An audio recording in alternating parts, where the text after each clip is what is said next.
Kebaikan-Mu Tuhan.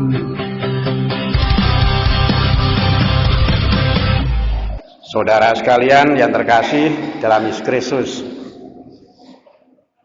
di masyarakat ada MBG, makan bergizi gratis, boleh juga makan bebek goreng. Tuhan Yesus itu juga mempunyai program MBG, bahkan sudah ada sebelum di masyarakat itu muncul MBG. MBG yang dari Yesus singkatan dari Mari Belajar Gratis. Tadi dalam Injil jelas, Yesus mengundang, datanglah padaku dan belajarlah padaku. Ini dikatakan Yesus. Ini undangan Yesus terhadap kita supaya kita ber-MBG pada Yesus. Mari belajar gratis pada Yesus. Yesus mengerti betul, memahami betul apa yang kita rasakan. Yesus menangkap dengan baik. Ada begitu banyak orang yang dalam hidup terbebani, merasa berat. Memang baik, yang dikerjakan sehari-hari itu bagus, mulia, tetapi memang kenyataan bahwa yang baik, yang mulia itu terkadang dirasakan berat. Makin hari saya makin merasakan hal itu.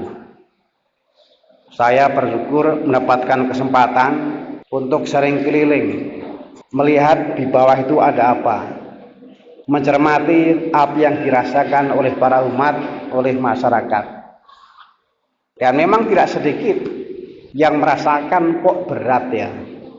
Berat mencari pekerjaan, dan kalau sudah mendapatkan pekerjaan juga berat pengelolaannya, karena dirasakan hasilnya kok pas-pasan, malah ada yang kurang dari pas-pasan. Juga berat untuk menerima, menanggung sakitnya, penghasilannya sedikit tapi kok sakitnya itu berat. Kadang harus muter 7 keliling bagaimana mengatasi supaya secara ekonomi sakit yang berat ini juga masih bisa diatasi. Tidak mudah, tidak mudah. Juga berat dalam hal mendidik anak. Belakangan ini kalau saya keliling juga menjumpai tidak sedikit yang berat.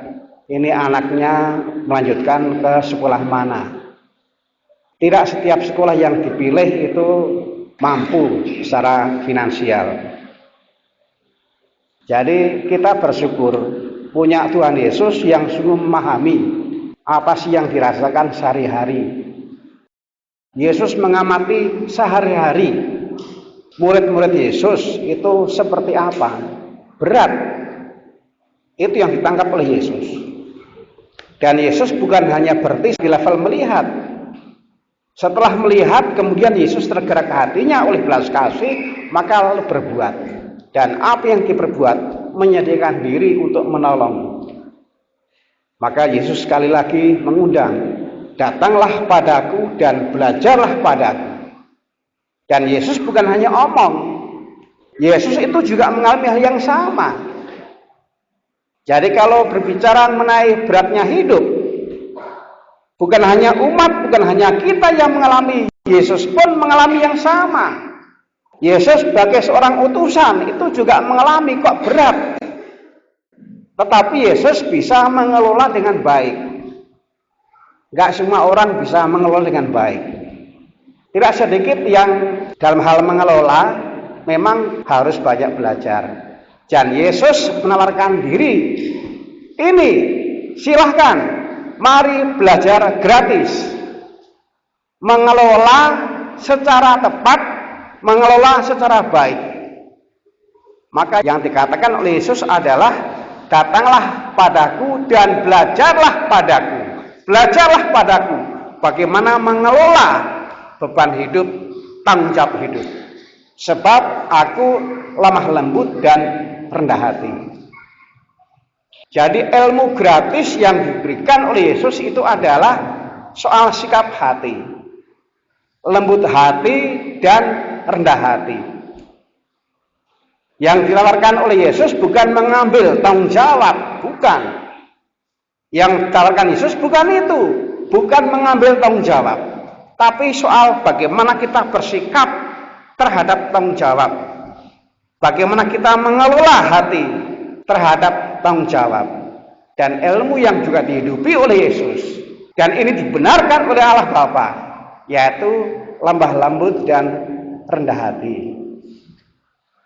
Saudara sekalian terkasih, saya itu sempat merenung mengenai kegiatan, tapi yang direnungkan itu mengenai kontennya, mengenai isinya, arah kegiatan.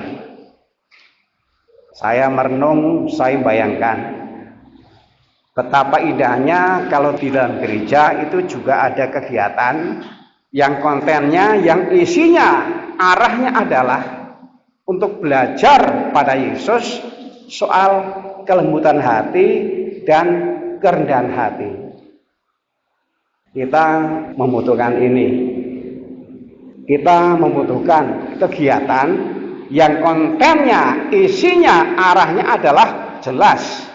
Untuk MBG, mari belajar gratis pada Yesus soal kelembutan hati dan kerendahan hati di dalam menghayati hidup sehari-hari. Saudara sekalian terkasih, sebenarnya juga ada penjelasan yang lain yang diberikan oleh Yesus. Kalau kita telusuri itu penjelasan dengan kata-kata. Di dalam gereja, Yesus sebenarnya juga memberikan penjelasan dengan cara yang lain. Jadi bahasanya bukan bahasa kata-kata, tapi bahasa visual. Dan bahasa visual itu tidak lain adalah salib. Salibnya bukan kebetulan, sengaja ditaruh di panti imam. Dan ukurannya itu besar. Bukan kebetulan, tapi sengaja. Supaya apa? Supaya ketika orang itu masuk gereja, perhatian spontan itu tertuju pada salib. Inilah bahasa visual yang nampak, yang isinya juga sama. Lihatlah, datanglah padaku, belajarlah padaku. Seperti ini hidup itu dikelolanya. Lembut hati dan rendah hati. Inilah sebenarnya yang juga diungkapkan oleh Yesus. Dan hidup yang dikelola dengan metode seperti ini, lembut hati dan rendah hati, yang dialirkan adalah keselamatan, adalah kebaikan. Jadi ketika kita di gereja, kita melihat salib ini, sebenarnya kita juga mendapatkan ilmu tentang menanggung hidup, ilmu tentang mengelola tanggung jawab, lembut hati dan rendah hati. Seperti itulah yang kemudian mengalirkan keselamatan. Maka ada kalimat bijak dalam bahasa Latin yang berbunyi en cruce salus.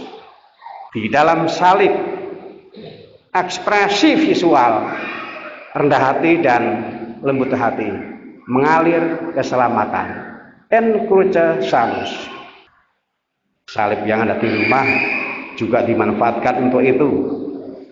MBG, mari belajar gratis pada Yesus. 1, 2, 3. Panda, gaya panda. Nah, senyum.